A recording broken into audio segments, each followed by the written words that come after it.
నమస్తే దోస్తులు, ఈరోజు సండే స్పెషల్ ఏం చేస్తున్నా తెలుసా? చూడాలని ఉందే బిర్యానీ. చలో, ముందుగా మనం ఆనియన్స్ని రౌండ్ రౌండ్ కట్ చేయకుండా పొడవుగా కట్ చేసుకొని దాన్ని ఫ్రై చేసుకుందాం, ఓకేనా?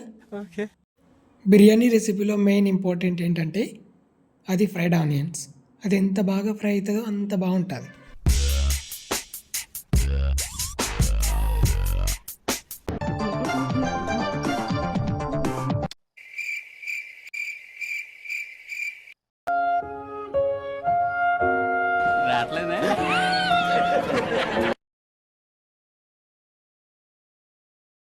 ఉల్లిపాయలు ఫ్రై అయిపోయాయి.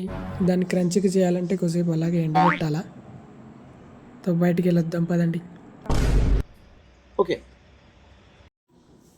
ఇంతలోనే పక్కింటి వాళ్ళు పిలిచారనమాట. వాళ్ళు ఏదో చేస్తున్నారట.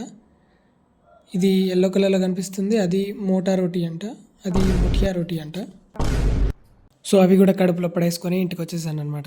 ఎప్పుడు బిర్యానీ చేసినా ఇలాంటి ప్యాకెట్ బాస్మతి రైస్ మాత్రమే తీసుకోండి. బయట విడిగా అమ్మే బాస్మతి రైస్ అది అసలు ఏం బాగోదు, దాంట్లో రాదు కూడా. ఓకే ఓకే ఫస్ట్ ఈ రైస్ని శుభ్రంగా కడుక్కోవాలా. ఓకే. కడుక్కున్న రైస్లో కొంచెం నీళ్ళు వేసుకొని ఒక అరగంట సేపు నానబెట్టాలి. ఈ టైంలో మనం తెచ్చుకున్న చికెన్ని మ్యారినేట్ చేసుకుందాం పదండి. ఓకే ఓకే, ఇప్పుడు మంచిగా చికెన్ కడిగేసుకున్న తర్వాత మనం ఫ్రై చేసుకున్న ఆనియన్స్ ఉన్నాయి కదా, అవి వేయాలి. ఫస్ట్ అవి వేసిన తర్వాత బాగా కలపాలి. దాని తర్వాత కొంచెం పసుపు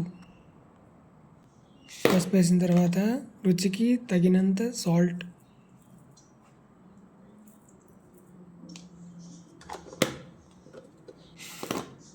తర్వాత గరం మసాలా,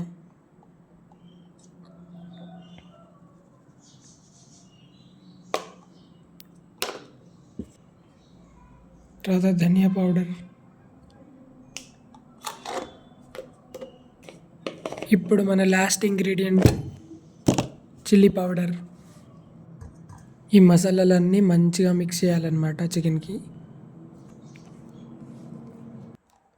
ఇప్పుడు చివరిగా మనం తెచ్చుకున్న పెరుగు ప్యాకెట్. పెరుగు ఎంత తీయగుంటే అంత బాగుంటుంది. పుల్లగా అయిందంటే మళ్ళీ దరిద్రం అంతా ఖరాబ్ అవుతుంది. సో చూసుకొని వేసుకోండి. ఓకే. మంచిగా మిక్స్ చేసుకున్న చికెన్ని ఒక ½ అన్ అవర్ మ్యారినేట్ చేయడానికి వదిలేయాలి.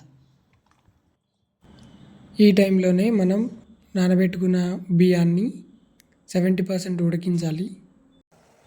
ఇప్పుడు ఆ ఉడికిపోయిన అన్నాన్ని తీసుకొచ్చి ఆ చికెన్లో వేసేయాలన్నమాట.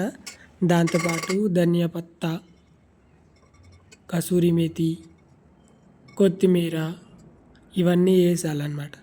అప్పుడు టేస్ట్ ఉంటుందిరా చారీ.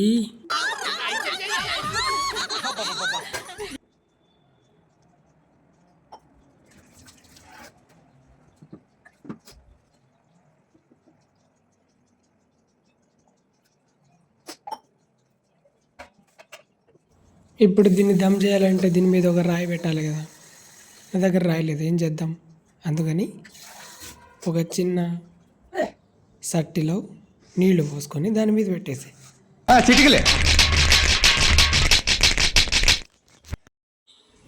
మన ఫైనల్ అవుట్పుట్ ఎలా ఉందో చూడాలని ఉందే.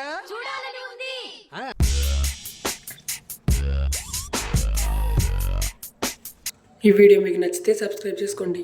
Okay bye. Okay bye.